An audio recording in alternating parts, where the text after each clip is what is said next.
TikTok желісінде тікелей эфирге көбісі негізі ақша табу үшін шығады. Егер де сіздер оны толығырақ білгілеріңіз келсе, комментарияға міндетті түрде жазып кетіңіздер. TikTok желісіне тікелей эфирден қалай ақша табады, сол туралы видео жасаңыз деген сияқты. Сол кезде егер де көп комментария жазылатын болса, мен оны міндетті түрде жазамын. TikTok желісіне тікелей эфирде көбісі қазір ақша табуда. Бірақ қалай екенін мен толығырақ видео түсіретін болам, егер де сіздер қаласаңыздар.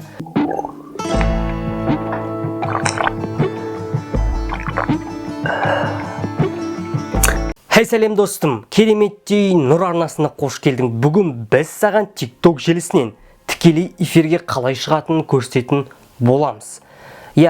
TikTok желісін қолданып жүрген адамдардың осындай сұрақ іздейтіні сөзсіз. Қазір сол сұрақтың жауабын сіздерге көрсететін боламыз.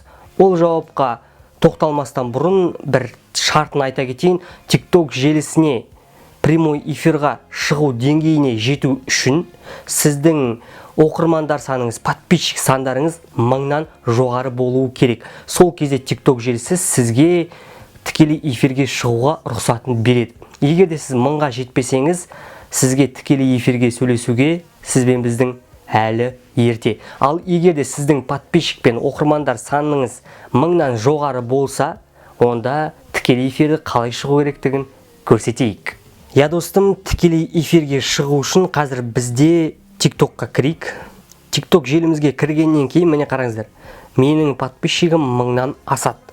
TikTok желісіне кіргеннен кейін бұл жерде плюс дегенді басамыз. Яғни қалай біз видео саламыз TikTok желісіне, солай сол пәрменді басатын боламыз. Плюсті басайық. Плюсті басқаннан кейін, достар, біз бұл жерде көре аламыз. Видео 15 секундтық видео, немесе 60 секундтық видео астында көріп тұрсыздар, таңдай аламыз. Немесе темы деп тұрады. Немесе одан кейінгі 4-ші пункт бізде пайда болады. Егер де сіздің отметкаңыз 1000-нан асқан болса, подписчигіңіз, осы пункт пайда болады. Live деген. Яғни тікелей эфир деген пайда болады. Жоғарыда сіз тікелей эфирді бастамастан бұрын мына жерге жазып кете аласыз. Мысалға, мен былай жазам. Тікелей эфир не жайында өтеді деген сияқты тақырыбы бір сөзбен айтқанда. Мысалы, мен айтам, тікелей эфир керемет нұр. Тікелей эфирде. Сондай смайлик қойып кетейік бір. Міне, керемет нұр тікелей эфирде. Егер де сіз өзіңіздің подписчиктарыңызбен бір талқылайтын мәселеңіз, тақырыбыңыз болса, осы жерге жазып кете аласыз.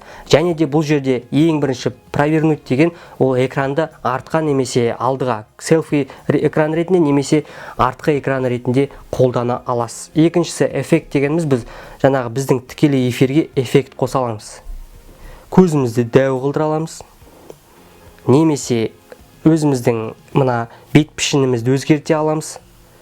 Бұл эффект енді көп қолдана бермейді деген ойдамын, басқа эффекттер. Және де бұл жерде награда деген бар. Награда дегеніміз, бұл жерде сізге егерде басқа оқырмандарыңыз сізге сыйлық беруі мүмкін, осы жерге жиналады. Сол сыйлықтарды сіз мысалы осылай қолдана аласыз. Мені көріп тұрсыз ба? Әртүрлі, бұл жерде де өзіңіздің бет пішініңізді өзгертетін әртүрлі эффектлер болады.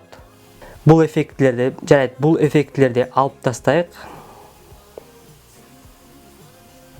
Бұл эффектлерді алып тастаймыз. Және де бұл эфир басталмастан бұрын поделиться деген бар. Басқа WhatsApp, Instagram, басқа желілер арқылы мен тікелей эфирге шығайын деп жатырмын деп, өзіңіздің достарыңызбен, басқа да желідегі подписчиктарыңызбен бөлісе аласыз. Және олар кіру үшін осы тікелей эфирге.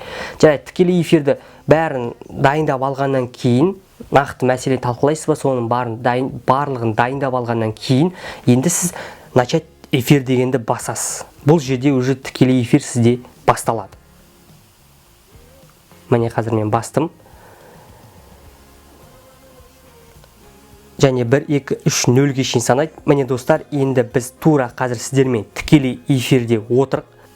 Тікелей эфирде отырып эффектілерін өзіңіздің ауыстыра аласыз, көріп тұрсыз ба? Қараңыздар.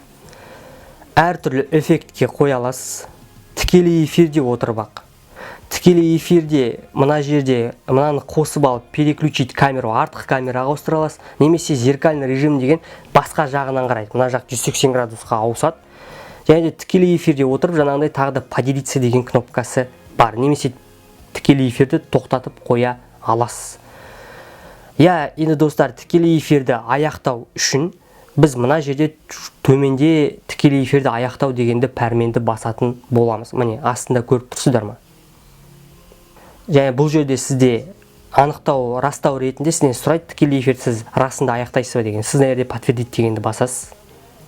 Және де сізде тікелей эфир сонымен аяқталады. Сосын тікелей эфир аяқталғаннан кейін сіздің тікелей эфиріңіздің статистикасы шығады. Неше адам кірді, және біз жаңа қосқанның өзінде бізге 2 адам кіріп біздің тікелей эфирімізді көріп кетті.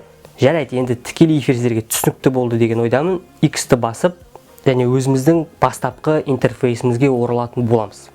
Енді сіздерге достар, тікелей эфирде қалай шығу керектігі түсінікті болса, каналға жазылып, қоңырауды басып, осы видеоға лайк басуды ұмытпа. Достар, аяғына шейін көргеніңе рахмет. Бұл сізге бір көмегін тигізді деген ойдамын. Келесі кездескенше барлықтарыңызға рахмет. Сау болыңыздар.